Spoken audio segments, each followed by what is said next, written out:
Ողջունեմ ձեզի, հարգելի հայրենագիտներ, եւ ինչպես որ գիտեք շատ մեծ բադիվ է ինձ համար ձեզի հետ լալը այսօր, որբեսի շարունակենք այս աշխատանքը, որը սկսել ենք անցյալ շաբաթ, կապված ընդանուր ցեղասպանության հայերու դեմ կատարված ցեղասպանության վիճակը եւ կապված անշուշտ ինչպես որ գիտեք այդ բոլոր քաղաքական արձագանքները, որը ստացանք մեկ դարվան մեջ քաղաքական տարբեր կորզիչներու կողմեն մեր ցեղասպանության հետ կապված եւ ցեղասպանության հետևանքներուն հետ կապված։ ಅದರ համար այսօր պիտի շարունակեմ եւ ներողություն կհայտնեմ մեր հայրենագիցներուն, որ անշուշտ ֆրանսերեն չեն գիտեր, որովհետև ֆրանսերեն լեզվով պիտի շարունակեմ։ Բայց կաշ պիտի աշխատենք, որբեսի YouTube-ի մեջ մենք ալ ներկայացնենք հայերենի տարբերակը, որբեսի դուք ալ լավ չափեք եւ լավ լսեք ինչի մասին է խոսքը կապված հայերու դեմ կատարված ցեղասպանությունը։ Donc, je vais vous présenter encore aujourd'hui le travail de la présidence de l'Arménie occidentale concernant donc la question du génocide des Arméniens de 1894 à 1923, voire jusqu'à nos jours, par rapport justement à toutes ces questions chiffrées qui ont été formulées par certains politiques arméniens plutôt vivant à Yerevan, mais aussi par rapport à certaines forces politiques qui chercheraient à dénaturer, falsifier, euh, réduire à, on va dire, une peau de chagrin la question du génocide des Arméniens. Alors, lorsqu'on parle du génocide des Arméniens, la semaine dernière, nous avons particulièrement, nous sommes concentrés sur la question des orphelins. Aujourd'hui, je voudrais traiter avec vous la question des réfugiés du génocide des Arméniens de 1894 à 1923, sachant que je poursuivrai cette étude jusqu'à nos jours, mais dans le cadre d'une autre intervention. Effectivement, le génocide commis contre les Arméniens de 1894 à 1923 ne constitue pas uniquement une destruction physique de population. C'est cela qu'il faut bien comprendre. Il représente également une transformation radicale et irréversible de la géographie humaine, ayant produit l'une des premières grandes crises modernes de réfugiés à l'échelle internationale. Ce phénomène, encore insuffisamment étudié dans sa dimension territoriale, fine, relève d'une réalité fondamentale. La création massive de réfugiés arméniens ne fut ni accidentelle, ni secondaire, mais un instrument central du processus génocidaire. Entre la fin du XIXe siècle et 1923, plus de 90% de la population arménienne autochtone d'Arménie occidentale a été soit détruite, soit déplacée. Cette réalité impose une relecture du phénomène. La production de réfugiés ne fut pas une conséquence secondaire, mais un mécanisme structurant du processus génocidaire. Avant les massacres, les Arméniens formaient une population autochtone solidement implantée en Arménie occidentale, estimée entre 3 et 3,5 millions de personnes, dont environ 2,1 à 2,2 millions concentrés en Arménie occidentale, notamment dans les 6 provinces arméniennes: Van, Bitlis, Erzurum-Garin, Harpert, Sivas, Sébastia, Dikranagir, Diyarbakir. Cette présence se caractérise par entre 2500 à 3000 villages arméniens, souvent homogènes. Des centres urbains structurés, églises, écoles, institutions, et une organisation sociale et économique dense. Cette implantation territoriale constitue un élément essentiel pour comprendre l'ampleur de la rupture qui va suivre. Les massacres hamidiens de 1894 à 1896 inaugurent un cycle de violence qui entraîne déjà la destruction de centaines de villages, environ 300 000 morts et les premières vagues de réfugiés.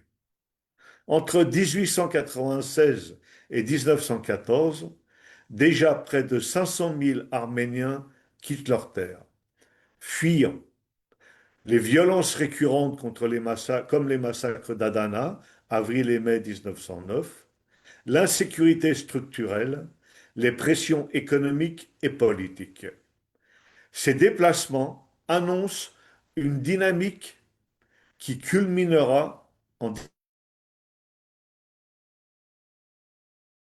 1915 et 1917 par une organisation administrative centralisée.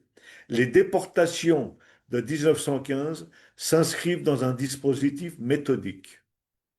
On parle, et on a vu, l'arrestation des élites locales, le regroupement des populations par district, la formation de convois de déportation et l'orientation vers des zones de destruction massive. Une géographie des flux de réfugiés correspond à 2 grands types de flux.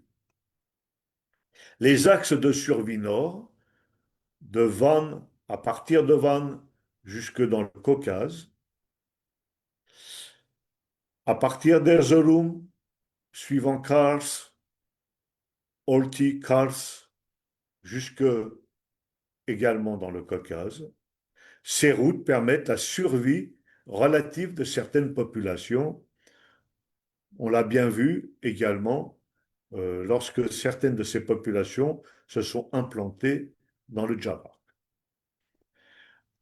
Deuxième axe, l'axe de destruction, l'axe du sud, entre Sébastia, Malatya, Mélitène, Alep, ou bien entre Harpert, Urfa et Derzor.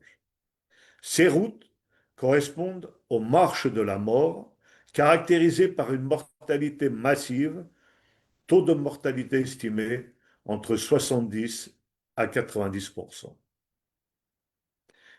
Mais nous pouvons également nous concentrer sur la destruction des villages par village. Les recherches montrent qu'entre 80% et 100% des villages arméniens sont détruits selon les provinces.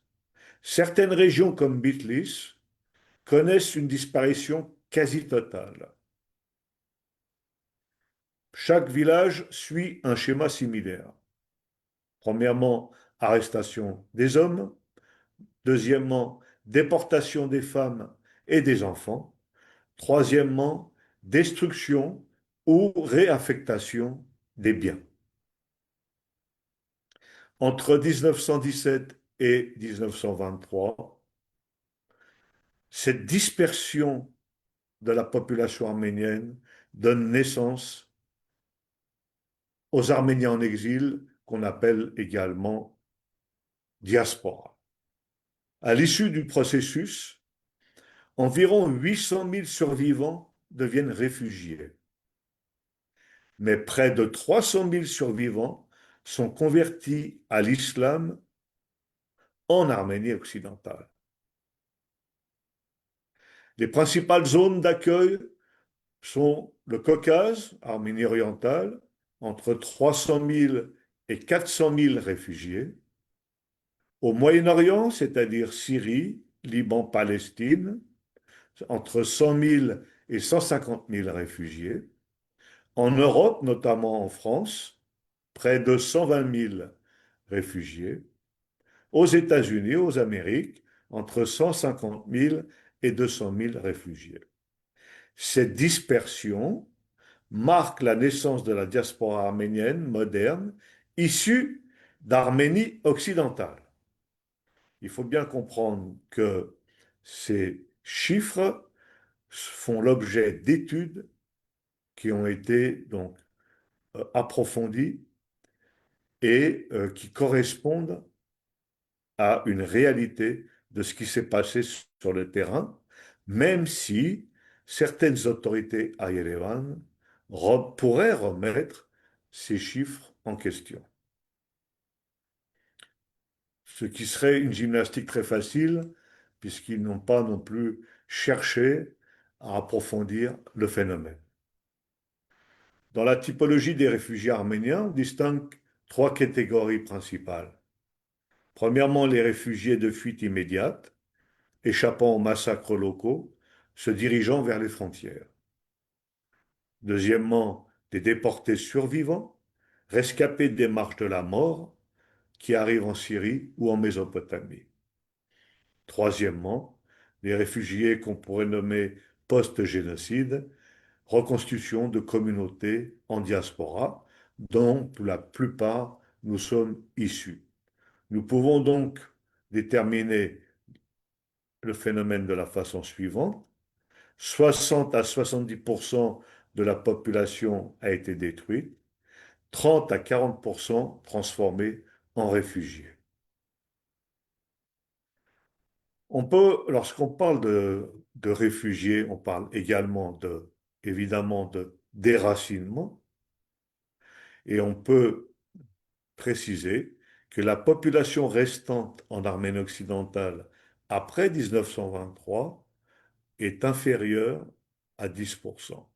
La population déplacée ou disparue est supérieure à 90%. L'analyse territoriale révèle trois objectifs fondamentaux. Vider les territoires arméniens, premièrement, empêcher le retour des populations, deuxièmement, dissoudre le groupe dans une dispersion irréversible, troisièmement. La création de réfugiés apparaît ainsi comme un outil structurel de génocide et non une conséquence secondaire.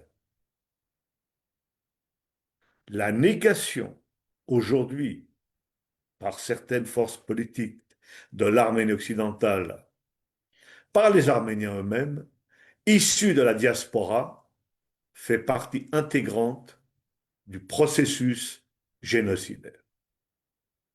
Selon les standards contemporains, notamment ceux de l'Organisation des Nations Unies, ces faits relèvent de génocide, de crimes contre l'humanité, de déplacements forcés de population. Aussi, ce phénomène des réfugiés arméniens possède une dimension juridique essentielle. Il constitue un fait internationalement illicite continu jusqu'à nos jours. En effet, les populations restent privées de leur territoire, les biens confisqués n'ont pas été restitués, la diaspora, les Arméniens en exil, résultent d'un déplacement forcé permanent. Ainsi, en droit international, la prescription est inapplicable. La responsabilité demeure engagée, le droit à réparation subsiste, et ici je ne précise pas pour quel État, puisque nous avons des États qui sont directement concernés par l'application génocidaire, et nous avons des États qui sont complices.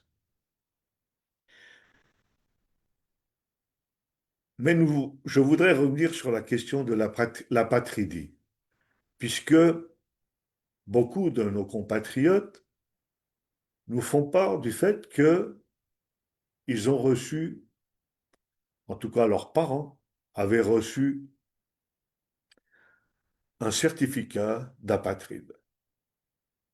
La patridie des Arméniens n'est pas une situation neutre, mais elle est le résultat direct d'un crime international visant à détruire leur existence juridique en tant que peuple enraciné, en tant que peuple autochtone, en tant que peuple qui a une histoire de plusieurs milliers d'années d'existence sur un même territoire.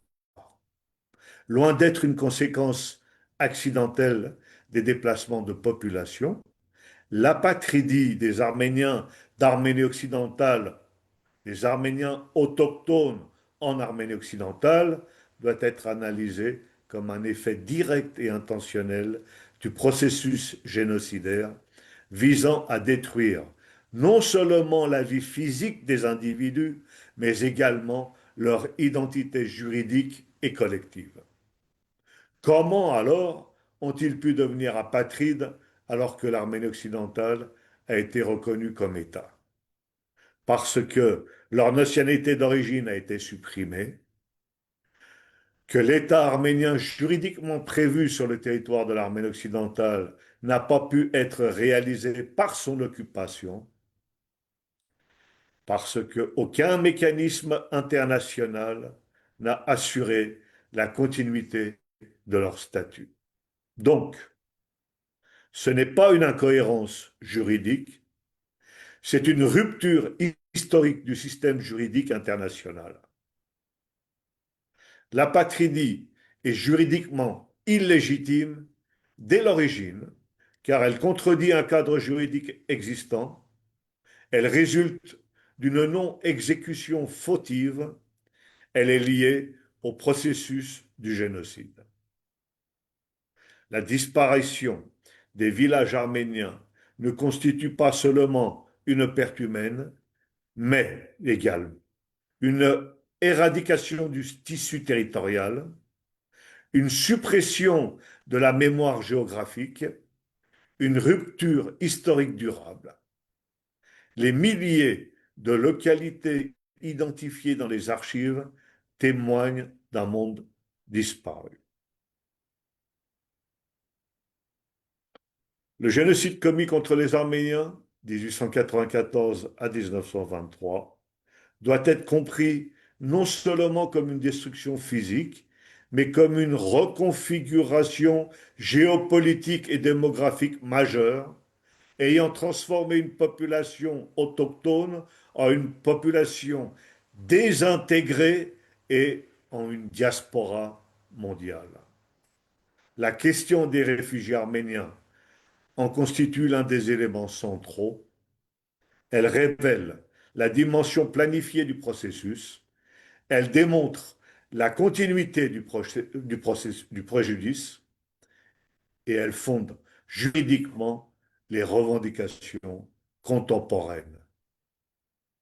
Ces revendications défendues par la République d'Arménie occidentale et son État. En ce sens, le phénomène des réfugiés arméniens ne relève pas uniquement de l'histoire, mais demeure une question juridique et politique actuelle, engageant la responsabilité internationale et le droit à réparation. Cette tragédie humaine à l'échelle internationale s'est poursuivie. À partir de 1894, des centaines de milliers d'Arméniens sont contraints de quitter leur terre ancestrale en Arménie occidentale. Survivants du génocide commis contre les Arméniens, ils se retrouvent dispersés, comme je vous l'ai dit, à travers le Moyen-Orient, le Caucase, l'Europe et au-delà. Privés de tout, famille, biens, identité administrative, ces hommes, femmes et enfants deviennent l'une des premières populations de réfugiés du XXe siècle. Pour les accueillir, et c'est pour ça que nous allons continuer notre intervention sur la situation des camps de réfugiés, les autorités locales et les organisations humanitaires mettent en place un réseau de camps sans précédent. Des camps entre survie et destruction. Tous les camps ne se ressemblent pas. Certains, comme ceux de Deir Zor, ne sont pas conçus pour protéger, mais pour concentrer et laisser mourir les déportés dans des conditions extrêmes. Dans ces zones désertiques, la faim, la soif et les maladies font des ravages. Des dizaines de milliers de personnes y périssent après avoir survécu à des marches forcées de plusieurs centaines de kilomètres. Mais à mesure que la guerre évolue, d'autres camps apparaissent avec une vocation différente. J'en veux pour exemple les camps dans les villes d'Alep, Beyrouth ou Yerevan. Des villes comme Alep deviennent rapidement des points névralgiques. Des dizaines de milliers de réfugiés y arrivent, souvent dans un état critique. Des structures d'accueil s'organisent. Distribution de nourriture, soins médicaux, création d'orphelinats. Au Liban, des camps temporaires donnent naissance à de véritables quartiers comme Bouljamout, devenu aujourd'hui un centre important de la diaspora arménienne du Liban. Dans le Caucase, notamment à Yerevan, l'arrivée massive de réfugiés met à rude épreuve des infrastructures déjà fragiles, mais permet aussi la reconstitution d'une vie nationale. En ce sens, je ferai une intervention spécifique sur la question du foyer national arménien. Autonome. On a affaire ici à une mobilisation humanitaire sans précédent. Face à l'ampleur de la catastrophe, des organisations internationales se mobilisent, comme je l'ai cité la dernière fois, la Near East Relief joue un rôle majeur en finançant et en organisant des camps, des hôpitaux, des écoles et, comme je l'ai précisé la dernière fois, des orphelinats. Des milliers d'enfants sont ainsi recueillis, nourris et éduqués, souvent après avoir perdu toute leur famille. Je citais le chiffre de 250 000 orphelins. D'autres acteurs, comme la Croix-Rouge internationale, participent également à cet effort humanitaire d'envergure mondiale. Vouloir donner un nom aux survivants, et là, j'essaye une nouvelle fois encore à répondre à certaines autorités de Yerevan qui prétendent le contraire. Un aspect moins connu mais fondamental concerne l'enregistrement des réfugiés. L'enregistrement, tout comme l'enregistrement des orphelins. Eh oui, c'est en enregistrant des êtres vivants qu'on arrive à préciser la hauteur du crime de génocide. Dans les camps, chaque survivant est progressivement identifié par le nom, l'âge approximatif, le village d'origine et la situation familiale. Pour les nombreux orphelins, des identités sont parfois reconstruites. Eh oui. Ces registres constituent aujourd'hui des archives précieuses permettant de retracer les parcours individuels et de mesurer l'ampleur du drame. Des archives. Il n'y a rien d'étonnant à ce que on puisse retrouver encore jusque maintenant ces archives. Pourtant, la constitution des camps temporaires est devenue permanente. Si les camps sont initialement conçus comme des solutions d'urgence, beaucoup deviennent des lieux d'installation durable. Au fil des années 1920, des tentes laissent place à des habitations, des écoles et des églises sont construites, des communautés s'organisent.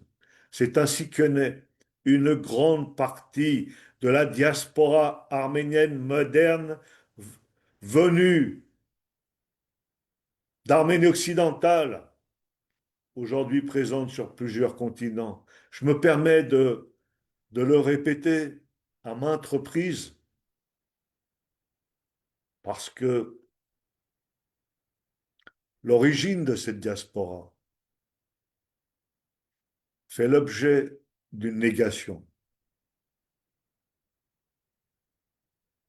Avec près de 800 000 survivants devenus réfugiés, la crise arménienne marque un tournant dans l'histoire des déplacements forcés. Elle préfigure les grandes crises de réfugiés du XXe siècle, la mise en place d'organisations humanitaires internationales, les premières tentatives de gestion administrative des populations déplacées. Cette mémoire est encore vivante aujourd'hui. Plus d'un siècle après, les camps de réfugiés arméniens restent un symbole puissant de la souffrance des survivants, de la solidarité internationale, mais aussi de la fragilité des populations civiles en temps de guerre. Il rappelle surtout que chaque chiffre, derrière chaque chiffre se cache une histoire humaine, celle d'un déracinement, mais aussi d'une reconstruction. Chaque chiffre, même si ces chiffres font l'objet d'une négation par des autorités qui se présentent comme arméniennes. Les camps de réfugiés arméniens ne furent pas seulement des lieux de détresse, ils furent aussi des espaces de survie, de résilience et de renaissance. Dans ces lieux souvent précaires, une population décimée a réussi à se relever, à préserver son identité et à reconstruire une vie ailleurs. Aujourd'hui encore, leur histoire résonne avec les crises contemporaines, rappelant l'importance de la mémoire, du droit et de la solidarité internationale. J'ai voulu,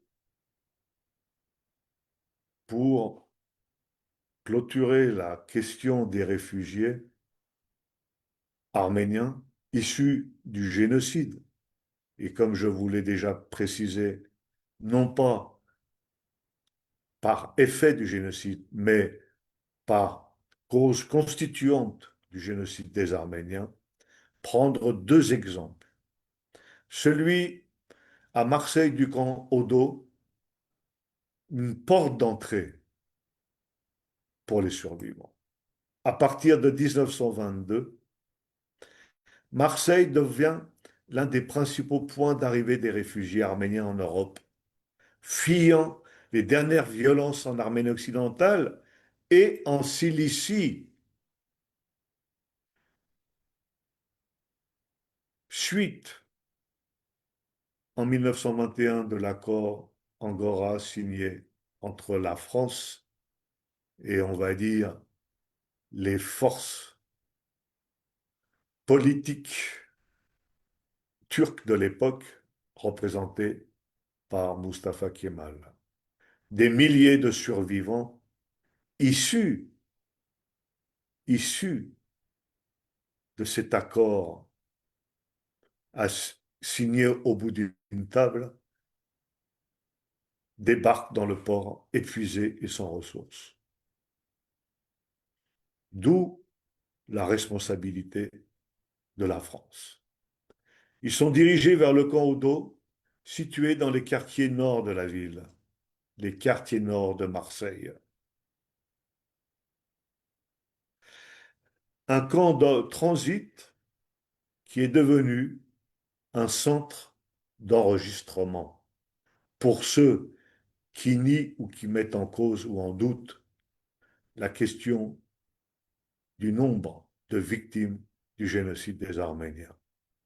Le camp Odo a rempli plusieurs fonctions: l'accueil d'urgence, le tri administratif et l'orientation vers l'emploi ou d'autres régions, puisque après la Première Guerre mondiale, les besoins étaient immenses en France.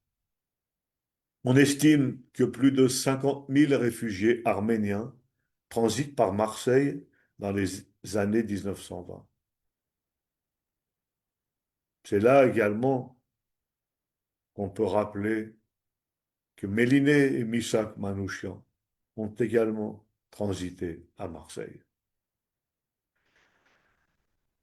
Pour ceux qui mettent encore en doute ou en cause la question du nombre de victimes, il faut savoir qu'il existe des archives par rapport au camp Odo, où on peut, dans ces archives, vérifier, préciser le nom de la victime, Sarkissian, son prénom, Hagop, son âge, 38 ans, son origine, région de Sébastien, sa situation, marié, famille disparue. Son arrivée, la date de son arrivée, port de Marseille, 17 mars 1923. Son lieu d'hébergement, le camp Odo, baraquement numéro 12. Son affectation, en attente de placement industriel. Et une observation, état de fatigue avancé. Ce qu'on peut analyser sur cet exemple, c'est que la priorité est donnée à l'insertion économique, évidemment, par le besoin, donc, qui s'est produit suite à la Première Guerre mondiale. La mention fréquente de la perte familiale, la transition entre statut de réfugié et travailleur. Dans les registres collectifs du Corodo, section B, arrivée du 20 mars 1923, on peut lire 45 hommes seuls, 32 femmes, 18 enfants. Origine principale, Harper, Sébastien et évidemment Cilicie. Affectation prévue, usine, Marseille, Lyon, agriculture, Provence. C'est là qu'on peut vérifier, qu'on peut voir que tout était noté pour une journée, le 20 mars 1923. Le camp fonctionne comme une plateforme de redistribution nationale. Je voudrais prendre un autre exemple, un peu différent, celle de la Villa Mélanie qui se trouvait à Gentilly, à proximité de Paris.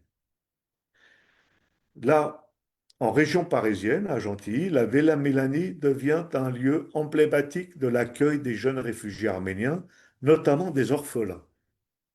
Contrairement au camp Odo, il ne s'agit pas d'un centre de transit massif, mais d'une structure plus encadrée, souvent gérée par des organisations humanitaires et religieuses. À la Villa Mélanie, les enfants sont logés durablement. Ils reçoivent une éducation, leur identité est reconstruite administrativement. Je voudrais donner un exemple d'une personne, d'un enfant, non inconnu, prénom Mariam. C'est un prénom qui a été attribué. Origine Erzurum, déclaré. Donc ça fait l'objet d'une déclaration par rapport à des personnes témoins. Statut orpheline. Arrivée transférée depuis Marseille. Situation placée à la Villa Mélanie. Scolarisation, cours élémentaire, état de santé satisfaisant. Si nous faisons l'analyse de ces détails, nous voyons que nous attribuons un prénom. Oui, nous attribuons un nom ou un prénom à ceux qui n'en ont pas, aux orphelins qui n'ont pas pu se souvenir ou qui n'ont pas pu connaître le nom de leurs parents. L'origine incertaine, la reconstruction progressive de l'identité. La reconstruction progressive de l'identité par rapport à quoi? J'y reviendrai dans une prochaine intervention. On peut suivre une autre fiche de suivi éducatif. Enfant Lévon, âge 11 ans, origine vanne, niveau scolaire débutant, comportement réservé, peu communicatif, observation, progrès, des progrès en français, adaptation lente. Ces fiches montrent une évolution vers un suivi social et psychologique très rare à l'époque. Donc deux modèles, une même réalité. Le camp Odo à Marseille, logique de masse, enregistrement rapide, orientation économique. La Villa Mélanie à Gentilly, prise en charge individualisée, reconstruction identitaire, intégration sociale. L'importance des fiches en France. Ces documents jouent un rôle essentiel pour l'identification administrative des réfugiés, sur la base pour l'obtention de papiers et pour l'orientation vers l'emploi ou la scolarisation. Il marque une étape clé, le passage du statut de survivant à celui de réfugié reconnu. Aujourd'hui, ces fiches sont conservées dans des archives françaises et elles témoignent de l'arrivée massive des réfugiés arméniens, de leur prise en charge et de leur intégration progressive. Elles permettent aussi de retracer des trajectoires individuelles, souvent invisibles dans des récits globaux. Du camp Odo à Marseille à la Villa Mélanie de Gentilly, la France a été un espace majeur de reconstruction pour les réfugiés arméniens. Pourtant, une partie de ces réfugiés viennent, sont issus du choix politique de la France. Et donc la France a été la cause de ce qui s'est produit par rapport à ces réfugiés. Dans ces lieux, les fiches d'enregistrement ont joué un rôle déterminant. Elles ont permis de redonner une identité à ceux qui l'avaient perdue, tout en organisant leur avenir. Plus qu'un outil administratif, elles sont aujourd'hui des fragments de mémoire, les premières lignes écrites d'une nouvelle vie après l'exil. Donc, voici trois études que je vous ai préparées concernant, bien entendu, la première, les réfugiés d'Arménie occidentale, concernant la situation de ces réfugiés et concernant les structures d'accueil de ces réfugiés à travers différentes régions que j'ai précisées. Donc il faut bien comprendre que l'Arménie occidentale, le gouvernement de l'Arménie occidentale, est chargé d'approfondir chacune de ces questions. C'est son rôle, mais pas seulement. L'objectif étant est de lutter également contre la falsification qui se développe auprès même de ceux qui devraient être partie prenante pour les réparations, ne serait-ce que morales, par rapport aux réfugiés, par rapport aux orphelins, par rapport à tous ces Arméniens en exil qui sont non pas l'effet du génocide, mais qui sont un produit du génocide, c'est-à-dire ceux qui ont été victimes directement d'un crime organisé. Toutes ces études, et nous allons continuer d'autres prochaines interventions sur la question de la patridie, où il faudra y revenir pour vous expliquer quelle solution le gouvernement d'Arménie occidentale a apporté à la question de la patridie. Quelle solution le gouvernement de l'Arménie occidentale a apporté à la question aujourd'hui du lien historique, identitaire et également juridique entre nos parents rescapés du génocide et nous, aujourd'hui, nous présents aujourd'hui. Ce lien a fait l'objet de l'existence et de la préparation d'un mécanisme qui est issu d'une réflexion, d'un mécanisme de préservation identitaire, mais également d'un mécanisme juridique qui est l'existence d'une carte d'identité. Alors beaucoup nous demandent, mais à quoi que ça sert? Ceux qui nous demandent à quoi sert la carte d'identité, ce sont des personnalités qui vivent dans l'oubli de ce que leurs parents ont vécu, des problèmes qu'ils ont subis, des problèmes d'identité, des problèmes de reconnaissance, des problèmes euh, existentiels dans la vie de tous les jours. Et nous, le gouvernement de l'Arménie occidentale, par ce mécanisme de la carte d'identité, nous avons la possibilité, et les témoignages sont de plus en plus nombreux, de régler non seulement des problèmes d'identité qui existent encore aujourd'hui pour des réfugiés actuels ou depuis des réfugiés depuis 1988, depuis les massacres de Sumgaït, de Ganja, depuis les problèmes et la déportation, en tout cas le nettoyage ethnique des Arméniens d'Artsakh. Donc, aujourd'hui encore, nous avons besoin de ce mécanisme juridique et identitaire qui permet justement d'attester que cette personne est arménienne, que cette personne est liée à un nom, à un prénom, à un lieu de naissance, et il y a une histoire.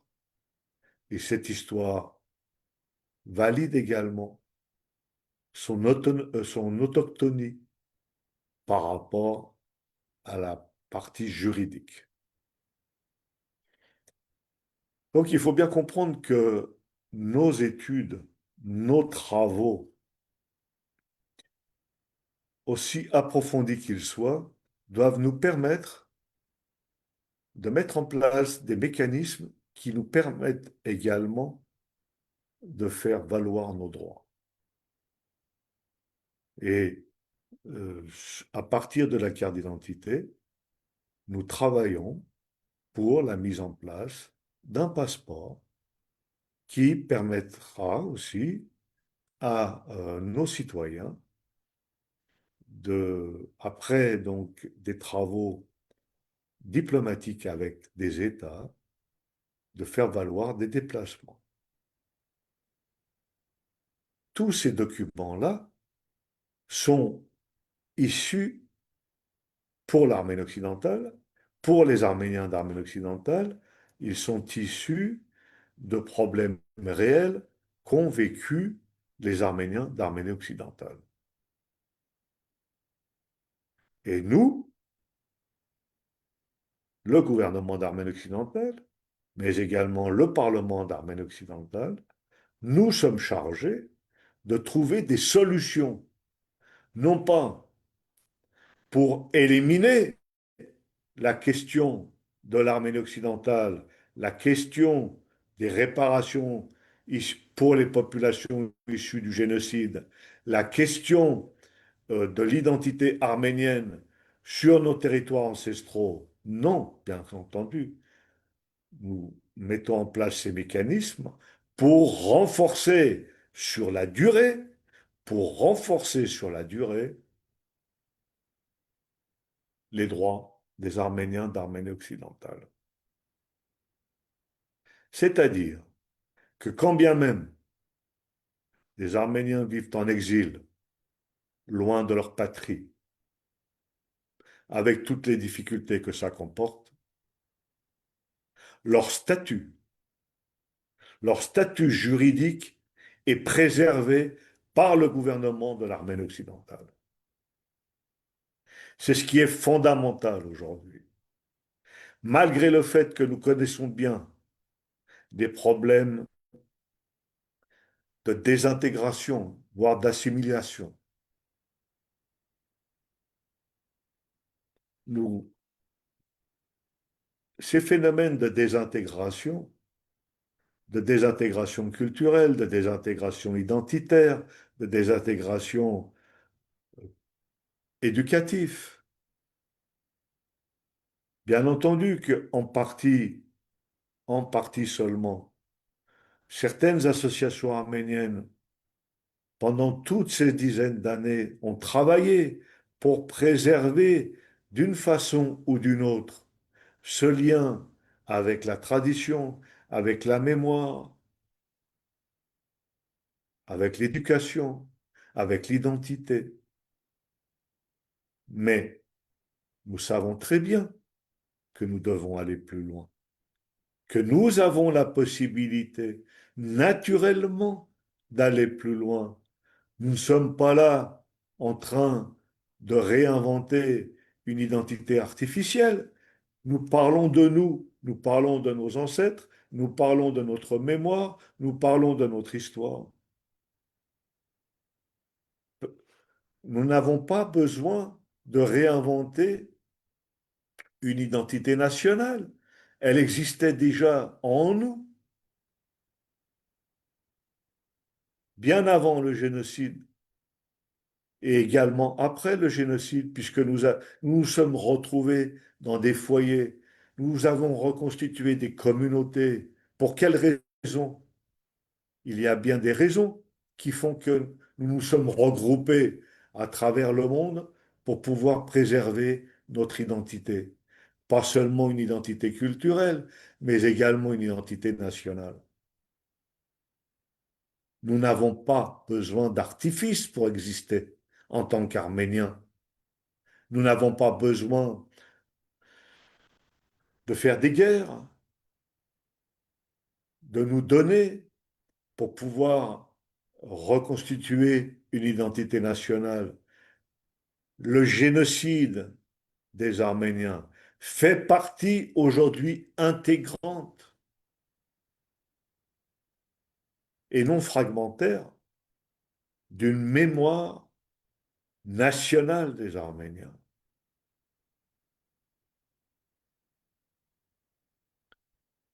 Pour ça, en ce sens, nous allons poursuivre ce travail, nous allons poursuivre ces études, nous allons vous exposer point par point les problématiques qui se sont constituées au fil des années. Pour faire quoi? Pour pouvoir y trouver des réponses et pour pouvoir construire pour toute la nation arménienne un avenir national qui nous permettra de tenir sur le temps. Aussi, j'ai reçu deux questions. Ces questions, euh, je vais vous les lire et j'aimerais bien pouvoir y répondre. Ce sont des questions que j'ai reçues en arménien.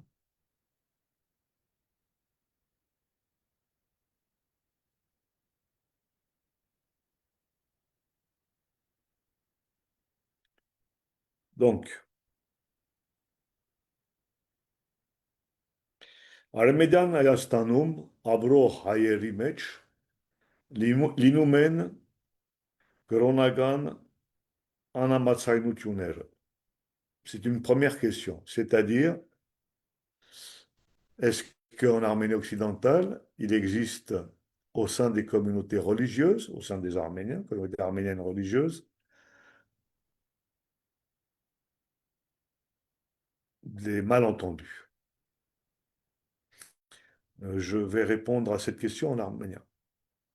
Անշուշտ տարբեր համանքներ կան Արմենիան Հայաստանի ներս այսօր։ Կրնանք որպես օրինակ նշենք Ամշեն հայությունը, նշենք հարևիները, նշենք իսլամացած հայերը, թուրքացված հայերը կամ քրդացված հայերը։ Անշուշտ կրնաբադել, որ անհամաձայնություններ լինեն, բայց չի նշանակե, որ այդ անհամաձայնությունները atkan կբաժնվե մեր ամենքները անդեր, որ մեկը մյուսին չեն ճանաչել։ Եթե եթե այդ անհամաձայնությունները կբաժնվեին մեր ամենքները Արևմտյան Հայաստանի ներս, մեր մեր գոմեն, Արևմտյան Հայաստանի կառավարության գոմեն, մեր առաքելությունն է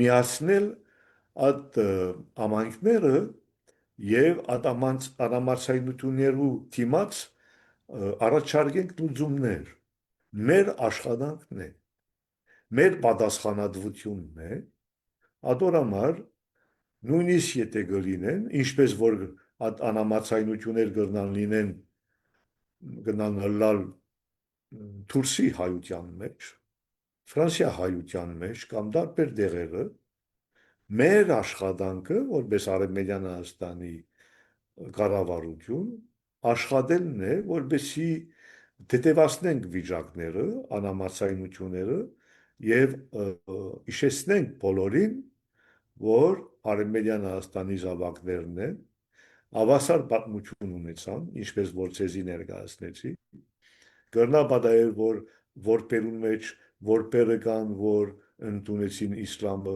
անշուշտ, որպերը կան, որ կամ ընդունեցին մեծ բարի ընդունեցին, ստիպեցին, որ իսլամը ընդունեն, ստիպեցին կամ ընդունեցին, որ քրիստոնյա լան կամ ուրիշ կրոն լան։ Մեր աշխատանքն է հիշեցնելու մեր հայրենակիցներուն, որ Արևմտյան Հայաստանի կառավարությունը հավասար կընդունի իրեն բոլոր զավակները։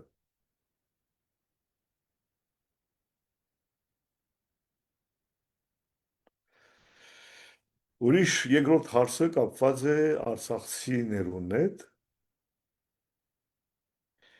այլ երկիրների քաղաքացիությունը ստանալու խնդիրներով։ Նայեցեք, նախ արցախների կարգավիճակը պետք է ստակացնի, որբեսի Արցախցին թիմե ալ երկիների քաղաքացիությունը։ Օրինակ, Արևմտյան Հայաստանի ինքնության կարգը շատ կօգնե ովևէ փախիստականներ, որբեսի ստանան ոչ իմագույմա առաջին քայլով քաղաքացիություն, բայց մնալու իրավունք, օրինակ Ֆրանսիայի մեջ, օրինակ Եվրոպայի մեջ։ Այդպես է։ Ադորամար քիչ առաջի բավական ֆրանսերեն ասի, անշուշտ, բայց բավական վկայություններ ունենք այսօր, որ այս աշխատանքը կկատարվի եւ դրական ձևով կկատարվի։ Ադիմաստով ես գուզեի արձագանքեմ այդ երկու հարցերի, գուզեի շնորհակալություն հայտնեմ ձեր ամպերության եւ je voulais vous remercier donc de votre patience et croyez-moi, nous allons poursuivre ce travail dans les détails pour que n'importe quelle force politique arrête d'instrumentaliser le génocide des Arméniens, arrête de le minimiser, arrête d'essayer de le nier tout en prenant des prétextes qui, en fait, après un travail approfondi, ces prétextes-là, on est capable de les mettre à zéro. Je voulais donc une nouvelle fois vous remercier et puis très très vite, c'est-à-dire la semaine prochaine, nous nous retrouverons pour poursuivre ces études. Bien entendu, nous reviendrons également sur les questions d'actualité par rapport à la guerre et par rapport à tout ce qui se passe dans la région, mais nous sommes obligés de travailler étape par étape. Merci. Oggi ho raggiunto, chef Kalanka.